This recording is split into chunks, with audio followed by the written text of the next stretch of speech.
یا اللہ یا اللہ۔ ایک آدمی نے اپنی بیوی کو طلاق دی، پھر 12 مہینے کے بعد اس سے دوبارہ نکاح کر لیا۔ طلاق 1 تھی، 2 تھی، 3 تھی۔ اگر 1 تھی، 2 تھی، نکاح کر لیا ٹھیک ہے، 3 تھی تو نکاح ہو ہی نہیں سکتا۔ مصیبت یہ ہے کہ حالانکہ صحیح حدیث ہے، یہ کہتے ہیں نا کہ حضور کے زمانے میں تو 3 1 ہوتی تھی، حالانکہ صحیح حدیث ہے حضور صلی اللہ علیہ وسلم کی کہ ایک آدمی نے آ کے کہا کہ یا رسول اللہ، فلاں شخص نے اپنی بیوی کو ایک وقت میں بیک زبان 3 طلاقیں دی ہیں، فغضب رسول اللہ، حضور غصے میں آ گئے۔ کہا اچھا میں زندہ موجود ہوں پھر بھی تم ایسی حرکتیں کرتے ہو؟ اب اگر 3 طلاقیں نہیں ہوتی تھی، 1 ہی ہوتی تھی، تو غصے میں آنے کا کیا مقصد؟ کہنے بھی کوئی حاضر نہیں، رجوع کر لو، جا کے دوبارہ نکاح کر لو۔ غصہ اسی لیے تھا نا کہ تم نے اب اپنے اوپر پورا حرام کر دیا، اب حلال نہیں ہو سکتی۔ تو صحیح حدیث ہے حضور صلی اللہ علیہ وسلم۔ اور پھر ہمیشہ یاد رکھیں کہ دین کو سمجھنے کے لیے ائمہ 4 جو ہیں، 4 امام جو ہیں، اللہ ان کی قبروں پہ کروڑوں رحمتیں فرمائے، انہوں نے قرآن و حدیث کے لب کو سمجھا ہے، مغز کو سمجھا ہے۔ وہ 4 امام یہی کہتے ہیں کہ 3 طلاقیں 3 ہوتی ہیں۔ گھر کے حالات خراب ہیں، بس درود شریف پڑھو۔ میں نے تو چند دنوں سے مختلف کتابیں دیکھی ہیں،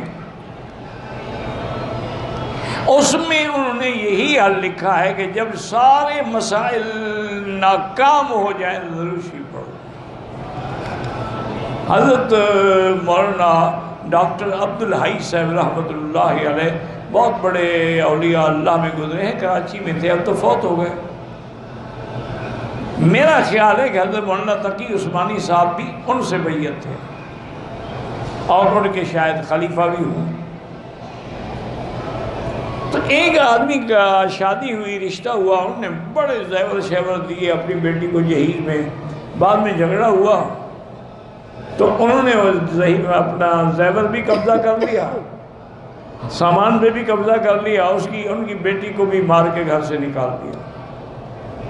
پھر دیکھا کہ لاکھوں کے زیور ہیں، ایسے ہضم نہیں ہوں گے، جا کے پولیس میں بھی رپورٹ کرا گئی، وہ چوری کر کے لے گئی ہے، پرچہ بھی ان کے خلاف کرا دیا۔ اب وہ بیچارے مقدمے بھگت رہے ہیں، تو حضرت مولانا عبدالحی صاحب کی خدمت میں گئے، انہوں نے کہا سارے گھر والے بس درود شریف پڑھتے رہو اور دعا مانگو۔ اب سارے گھر والے درود شریف پڑھ رہے ہیں۔ اللہ کی شان یہ ہے کہ چند دنوں کے بعد اس کا جو گھر والا تھا نا، اس نے طلاق بھی دی اور وہ زیور لے کے ایک سنار کے پاس گیا کہ جی یہ میں نے بیچنے ہیں۔ انہوں نے کہا تم نے بنوائے کہاں سے تھے؟ انہوں نے کہا جی ہم نے کراچی سے بنانے کا، رسید لے آؤ پھر ہم لیتے ہیں، بغیر رسید کے تو ہم نہیں لیتے۔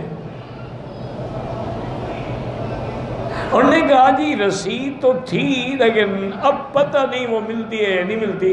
وہ سمجھ گئے، انہوں نے اپنے لڑکے کو اشارہ کیا، وہ جا کے پولیس کو لے آیا، پولیس نے پکڑا، 2 لتر لگے، اس نے کہا یہ تو میری بیوی کے زیور ہیں، ہم نے خود چھپائے، خود جھوٹا پرچہ کرایا۔ تو اللہ کی رحمت سے وہ سارے کے سارے زیور بھی مل گئے، مقدمہ بھی ختم ہو گیا، وہ خود بھی جیل چلے گئے۔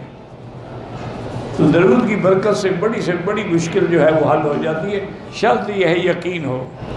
مونچھوں پر اگر مشین پھیری جائے، 0 نہ ہو، نمبر 1 نمبر 2 یعنی کچھ نہ کچھ مونچھیں نظر آئیں، مونچھوں کو منڈانے کا حکم نہیں، کٹوانے کا حکم ہے۔